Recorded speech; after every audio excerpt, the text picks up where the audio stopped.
He fet una enquesta preguntant a diverses persones si sabien què era la empatia.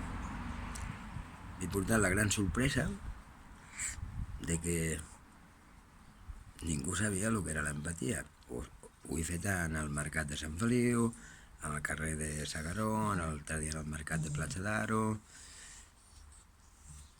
No saben el que és l'empatia. Bé, doncs jo...